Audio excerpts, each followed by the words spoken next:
here in South Texas, San Juan, McAllen, and Edinburgh to meet with many of our affiliates, community-based organizations that are helping support Latino and immigrant families, but also here to convene a listening session so we can understand what's happening in the community and really connect it to the economy and what our community believes is working well and maybe what's not working well. We want to put together an economic prosperity agenda that will lift up everyone, and we want to be thoughtful as we do it. We'll do polling, we'll do research, but we really want to hear from community members themselves. So this was more the listings event rather than you pitching your ideas? Absolutely. We have a number of issues that we track and understand, but this really was a listening session for us to hear firsthand what's working, what's helping our folks economically, and what changes do they want to see, what's hurting the community. Can you give us, say, 3 or 4 of the top bullet points, the items, the issues that they cared about and expressed to you? Sure. Access to health care continues to be a top priority. Folks are seeing a gap in coverage with the Affordable Care Act as a result of some of the pending cuts that Congress just made in the budget bill that they approved. And there's a lot of worry about the Medicaid cuts in particular and the fact that many will lose coverage and access to health care. Another big issue here in the Rio Grande Valley is education.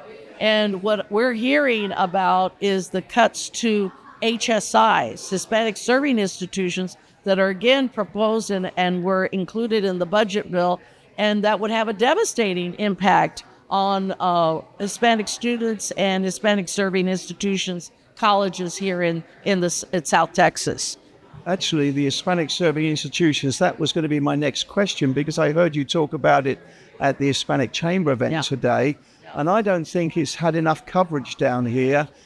So have they what has happened in D.C.? Have they simply cut the funding or eliminated the name, the title of a HSI? No, there's real efforts to cut the funding for supports that many educational institutions, colleges, and universities receive because they have over-indexed with Hispanic students. And so they've been getting special supports for that, and now those supports are going to be cut. And that will have a devastating effect, not only on students, but on the economy of education here in South Texas. Just like the cuts in Medicaid will hurt hospitals that support access to care for many of the population here in South Texas. Final, I've been told I've only got one more question, so it's going to be this one.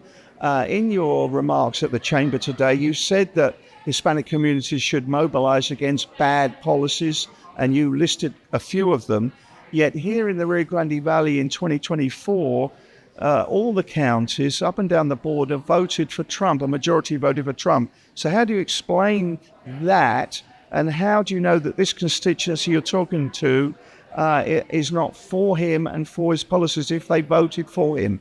Well, we're a nonpartisan organization. We work in a bipartisan manner. Our point is merely follow the impact of these policies and see how they are affecting our communities, both from a state of well-being, but also economically. And what we're seeing is that support for these policies has dropped dramatically since 2024. And our community, the Latino voters, care a lot about the economy. And right now, the economy is down and not doing very well. And I think we're going to see many in our community still continue to vote their pocketbooks.